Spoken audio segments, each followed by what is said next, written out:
வணக்கம் நண்பர்களே. வீடியோ போட்டு ரொம்ப நாள் ஆச்சு. இன்றைக்கி இப்போ நம்ம இருக்கிறது ஆந்திர பிரதேசில் இருக்கோம். இங்கே தான் நான் இருக்கேன். இப்போ ஒரு வேலையாக போயிட்டு ஒரு மாதம் இந்த இடத்த பார்த்தேன். வெயில் ஓவராக இருந்துச்சு. அதனால் இந்த இடத்துல உட்காந்துருக்கேன். இது ஒரு கோயில் மாதிரி இருக்குது. கோயில் பார்க்கு எல்லாமே ஆள் உட்கார்ற மாதிரி நல்லா அழகான பெஞ்சு செட் பண்ணி நல்லா வச்சுருக்காங்க. பார்த்தேன் ஒரு பெரிய சிலை ஒன்று இருக்குது. அதை உங்களுக்கு காமிக்கிறேன் பாருங்கள். நல்லா மரம் மட்டும் அதிகமாக மரங்கள் நிறைய வச்சுருக்காங்க. தண்ணி வசதி இருக்குது. நம்ம தண்ணி குடிச்சிக்கிடலாம். நிறைய கோயில் சிலைகள் இருக்குது, கோயில்கள் இருக்குது இந்த ஏரியாவில். காமிக்கிறேன் உங்களுக்கு. இதுதான் அந்த இடம். நல்லா உக்காந்து ரெஸ்ட் எடுத்துகிட்டு போகலாம். ஃபுல்லாக மரங்கள் தான் சுற்றி வச்சுருக்காங்க. தண்ணி வசதி இருக்குது. டேங்கி மாதிரி கட்டி வச்சுருக்காங்க. அதில் தான் தண்ணி ஏற்றி வச்சுருக்காங்க. செடி பூக்கள் இந்த மாதிரி செடி வளர்த்து நல்லா வச்சுருக்காங்க. கோயில் இருக்குது. நிறையா கோயில்கள் சிலைகள் இந்த மாதிரி நிறையா இருக்குது. நாகர் அந்த பாம்பு அந்த மாதிரி நாகர் சிலை இருக்குது. இது காளியம்மன் கோயில் நினைக்கிறேன். காளியம்மன் கோயில் இது. பூச்செடிகள் வச்சுருக்காங்க. இது என்ன மரம்னு தெரியல. நல்லா அடர்த்தியாக இருக்குது. நிழல் கொடுக்குது. பழங்கள்லாம் இருக்குது. சாப்பிட்லாமா என்னன்னு தெரியல. சிவன் அந்த லிங்கத்தை எப்படி வச்சுருக்காங்கண்ணே. இது சிவன் சிலை.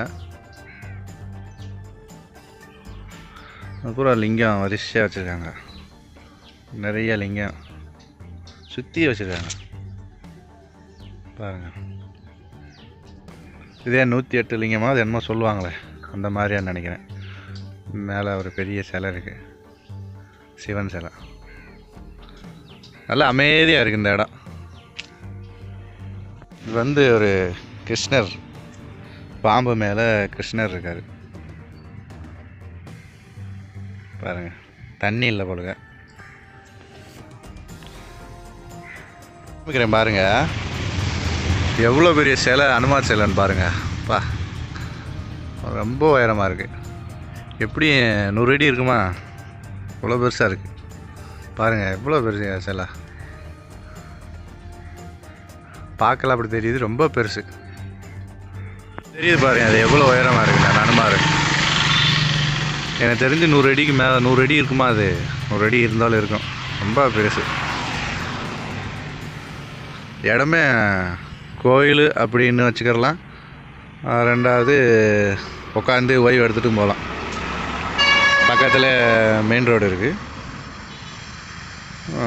வாங்க அப்படியே ஊருக்கு போய்கிட்டு எடுத்து போகலாம். ரொம்ப கம்பீரமாக இருக்குப்பா சிலை. ரொம்ப பெருசு. இந்த மாதிரி அங்கங்கே அந்த ஒரு வீடு மாதிரி கட்டி வச்சுருக்காங்க பாருங்கள். இது ஆக்சுவலாக இது வீடு கிடையாது. இது புகையிலை அவிச்சு கொடுக்குற இடம். நிறைய விறகுகள் வச்சு பாருங்கள். இந்த ஏரியாவில் நிறைய இதை கட்டிருக்காங்க. இதை அவிச்சு கொடுத்தா அவங்களுக்கு கூலி. இது சொந்தமாக அவங்க வச்சுருக்காங்க. அதை பதப்படுத்தி அவிச்சு கொடுக்குற இடம். நாங்கள் இன்னும் நிறையா இருக்குது இந்த ஊரில். இந்த மாதிரி இது மாதிரி வச்சுருப்பாங்க. இதுதான் பதப்படுத்துறதுன்னு வச்சுங்க. ஃபுல்லாக காய வச்சு எப்படி வச்சுருக்காங்க. இது ஃபுல்லாகவே அவிக்கிறது தான். ஊரில் இருக்கிற முக்கால்வாசி இதே வேலை தான். அந்த புகையிலை அவிச்சு கொடுக்குற வேலை. இதுக்குள்ளே அடுக்கிட்டு இந்த வழியாக விறகு வச்சு தீ வச்சு விட்ருவாங்க. கிட்டத்தட்ட 1 மாதம் ஆகுமா அது அவியறதுக்கு. ரொம்ப பெரிய ப்ராசஸிங் தான் அது. பாருங்கள். அந்த புகையில உள்ளே காய வச்சுருக்காங்க ஃபுல்லாக.